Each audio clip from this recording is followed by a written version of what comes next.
So the next thing we're going to talk about is flower categories. This is a new thing that most people that are not florists aren't super familiar with. When you learn how to design flowers, they really try to break down the artistry so that way it makes sense on many levels. And so one of the things that I love to teach to you guys is flower categories. It really informs you, A, what to buy at the store, but B, how to place them in a design. And so I'm going to introduce that to you now. The first category that I'm going to talk to you about are focal flowers, or also called mass flowers. So focal flowers are ones that are the focal point. They're usually and always the largest flower in the design. They're also round in shape. So for our example today, we have roses, but roses, hydrangeas, Gerber daisies, anything that's round in shape has one singular stem and a flower at the top, and always the largest bloom in the arrangement. That's going to be your focal flower. Mass flower, when we think about mass, we think about something that's large. So that's kind of a nice way to remember that a focal flower is the biggest flower in the design. Again, it's round in shape. So today, what we're using are focal flowers. Now maybe you've chosen a hydrangea. Maybe you've chosen a Gerber daisy or a really large mum, chrysanthemum. Those are really beautiful as well. It doesn't have to be a rose. So those are our first category. The second category is very similar. I like to call them secondary focals. Secondary focals are going to be flowers that are similar in shape to your focal flowers. So they're going to be round in shape. They're going to be on a singular stem, but they're secondary. So one thing that will help you hopefully keep it in mind is that they're going to be smaller than your main focal flower. And the reason that I love having a secondary focal flower is that it gives interest and depth to your design. There's a lot of things and elements you want to keep in kind of play. We want to have interest, we want to have depth, we want to have movement in our design. But a lot of times, that's a lot of things to think about all at once. And so one of the ways that we can capture that is our flower choices.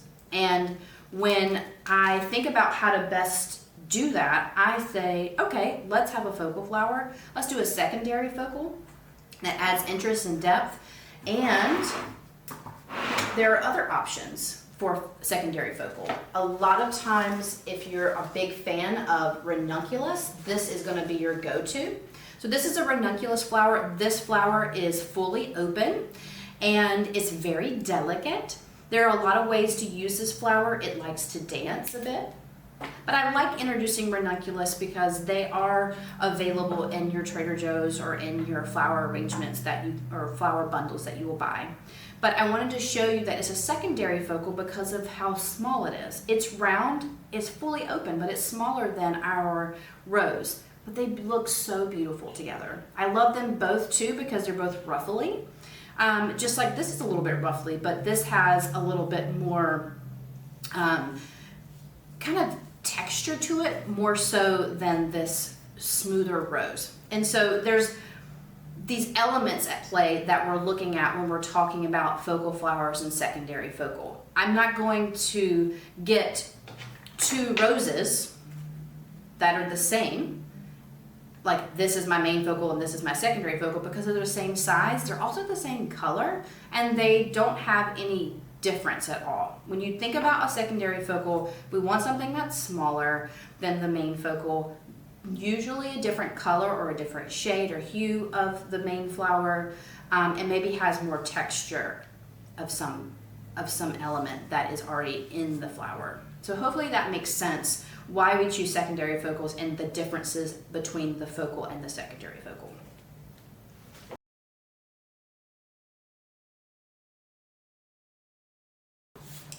Another category of flower that I want to introduce you to are line flowers. Line flowers are going to be easy to remember. The reason being is that a line flower's most distinct characteristic is that the flower is linear in shape. So snapdragons, stock, this is a veronica, anything that has a line in its shape, So when we talk about line flowers, what you'll see is that these little bitty flowers at the bottom, they're called florets. So an individual flower is a floret. And at the bottom of a line flower, they start opening from the bottom up. So if you looked closely at this veronica, you would see that the top of this veronica is not open.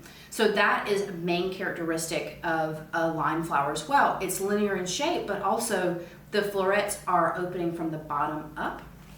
The reason we choose linear flowers is because it helps carry our eye from one part of the design to the other. Or maybe it gives us some texture or some interest to look up or out of the design.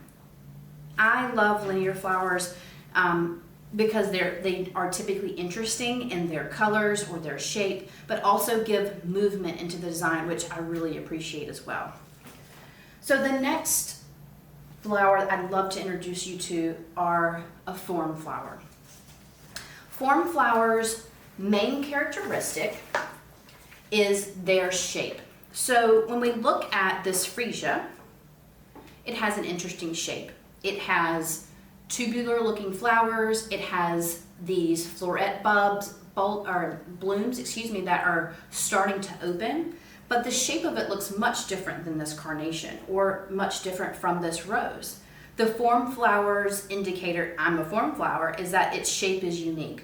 An iris would be a form flower. I would even say a tulip could be a form flower as well. Those blue thistles, so they look like they're blue and they have like little spikes, those are blue thistles. Arrangium is another name they're called. Those are form flowers. Those job for a form flower, its job is to create interest in the design. So when you have different elements in your design, it becomes more interesting. So when I think about, I'm going through the flower market or I'm looking at the flowers available to me and I'm thinking about, I really love this color pink. Ooh, look at this, it's a form flower. It would look so cool beside that, and it gives movement and interest. Form flowers are not one of those flowers you have to have. So if you're wanting to think about, oh, I need to save a little bit of money, what are the flowers that I definitely need to have? You need to have your focal and maybe one of the form flowers or a linear flower. But they're not a must-have item. I like to incorporate most of the categories in a design because, again, it adds interest. And I kind of want you to envision that we're going through a meadow and pulling out flowers. And when you think about that, where you have round shapes and whimsical blooms and airy elements that are in place, and it makes you really enjoy that look. And so the more elements that you have that are in these categories, the more interest and lovely the design is going to be. So the next flower category that I want to introduce you to is something that most everybody captures whenever they're buying flowers.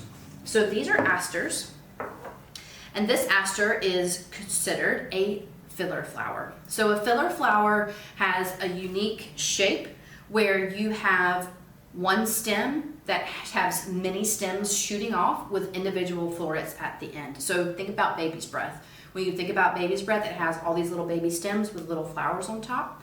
Asters are another example of that.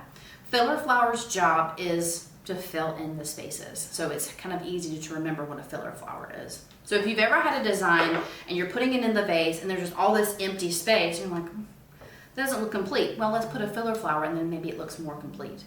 And so I love filler flowers because they're often the most affordable to purchase, but also they add texture. They are another opportunity to add a unique color or something that causes harmony.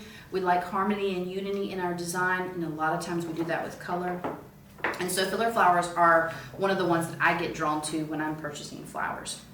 So the last category is not necessarily a flower, but actually a greenery. So greenery is not something you have to have in a design, but something that will help you have a design that looks more complete.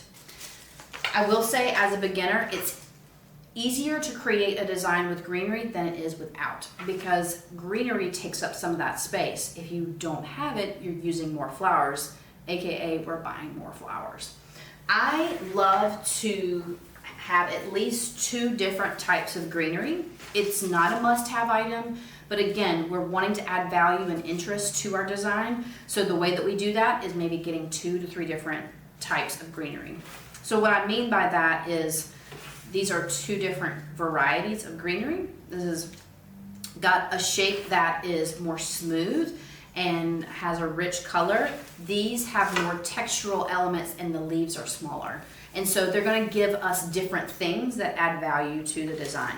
So when you're buying greenery, definitely pick out 2 if you can, and that will again give you more value into your design. So these are the focal flowers, the secondary focal flowers, filler, form, linear or line flowers, and greenery. So I'm going to create a list so that way you can kind of see the different types and what they look like. Sometimes people can get information better whenever they are looking at it or when they're being told or when they're actually going into the store and touching it and I'm looking at a list. So I want you to familiarize yourself with these categories because it will inform you what flowers to buy but also how to design them in a vase.